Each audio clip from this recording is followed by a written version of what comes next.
Serasa gelap berlapis-lapis. Seperti itulah aroma kehidupan seorang anak manusia bernama Sam Brody. Lahir di Medan 14 Maret 1987, Sam Brody tumbuh layaknya bocah kecil lainnya. Ia bermain bola, juga senang berlari-larian di bawah guyuran air hujan. Sam Brody mengisi hari dan menghabiskan waktu dengan bermain dan belajar di sekolah. Tak ada yang berbeda darinya, termasuk soal kasih sayang dari orang tua. Sang ayah yang bertugas di Padang Sidempuan akhirnya hijrah ke Bandung dan tak lama kemudian ia dibawa ke Skotlandia. Namun kemanapun ia pergi, Sam Brody dibayangi keinginan untuk bisa menembus dunia entertainment. Ya pasti semua anak kecil kan untuk masih we're still little kids gitu, pengen impiannya jadi astronot atau dokter atau aku waktu itu saya sempat bilang saya nanti satu hari akan di TV. And I think dari situ memang aku udah fascinated banget dengan TV, dunia perfilman, dunia seniman. Jadinya dari situ I said to myself satu hari pasti aku bisa kok jadi orang seniman. Waktu saya umur 9-10, saya diboyong gitu sama orang tua ke Inggris, ke Skotlandia. Ayah itu asal dari Skotlandia.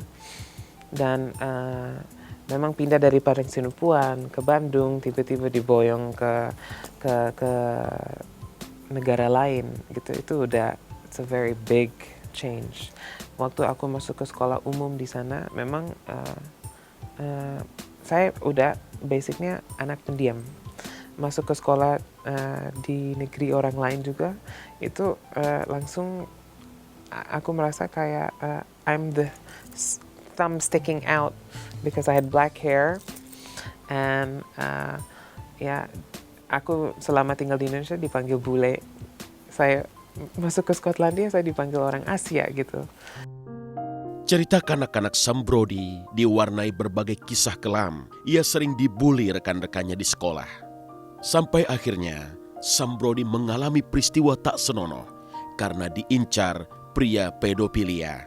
Sam yang sedang berjalan kaki menyusuri trotoar tak menyadari bahaya mengintainya. Di negeri orang itu, Sam dihantui rasa trauma berkepanjangan. Terjadilah gitu yang mulai sebuah trauma gitu.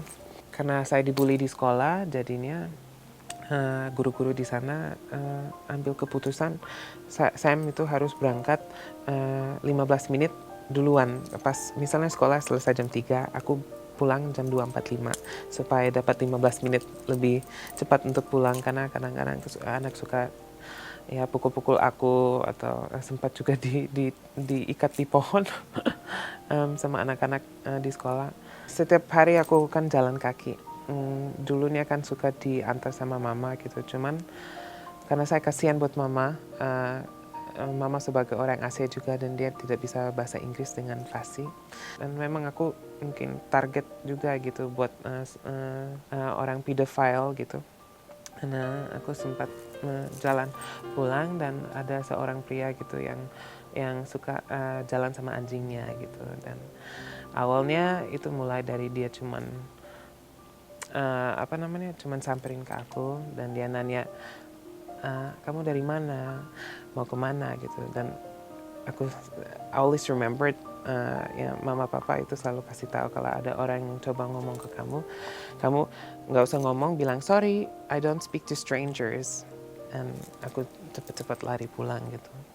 And it was a very scary thing, and itu sesuatu yang sangat sampai hari ini juga saya sedikit I don't know, walaupun itu in the past, it's still menyakitkan, you know.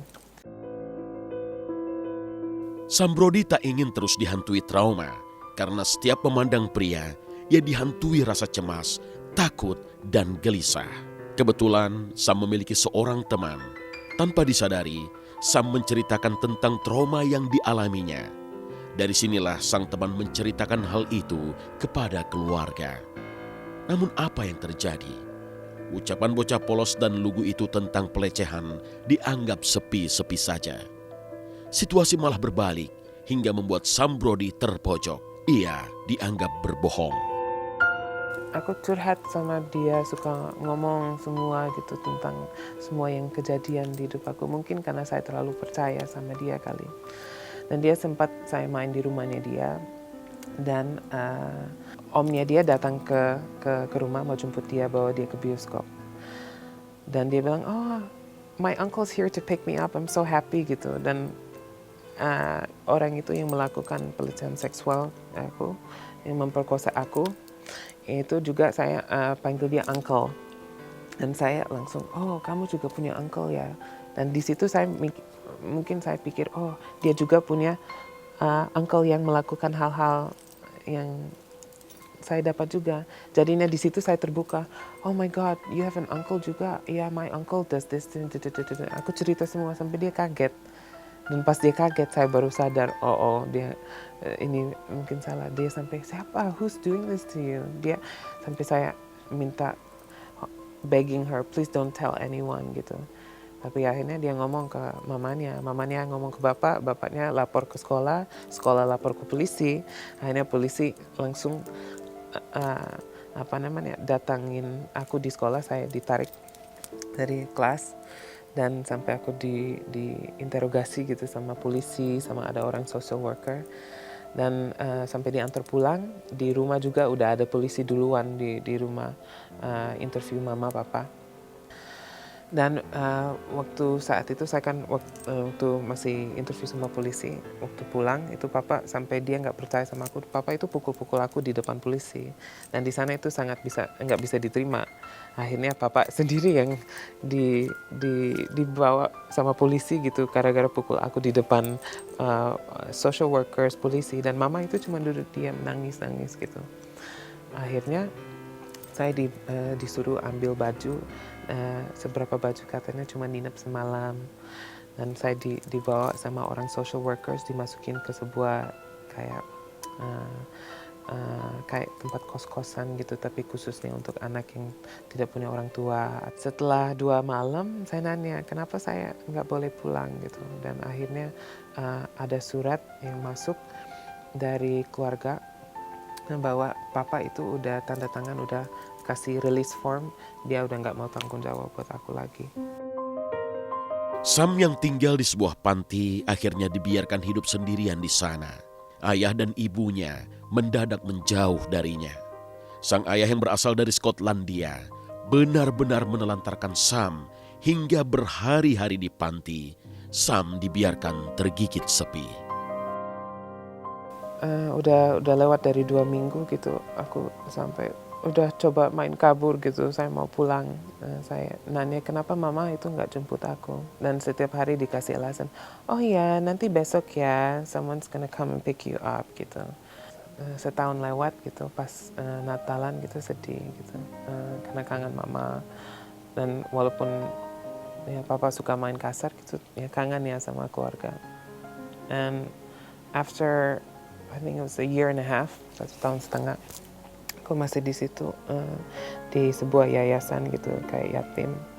Jadinya dari dulu pendiam jadi agak sedikit marah gitu. Saya udah mulai emosi gitu.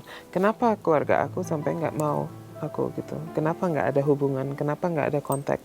Kenapa saya tidak dapat hadiah Natal, atau kenapa saya tidak dapat kartu untuk ulang tahun? Itu yang bikin saya sedih gitu, karena mama itu selalu bikin ada kue kesukaan aku gitu kan.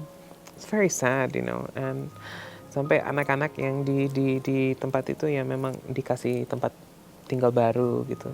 And after 2 years, setelah 2 tahun, akhirnya saya ambil keputusan untuk main kabur. Dan sempat 3 hari sebelum ditangkap lagi dibawa pulang ke sebuah yayasan. Dan akhirnya saya udah bikin planning sendiri gitu. Oke, gimana saya bisa kabur tapi jangan sampai ketahuan. Tanpa sadar ya lama-lama aku setiap hari gitu suka pakai dandan.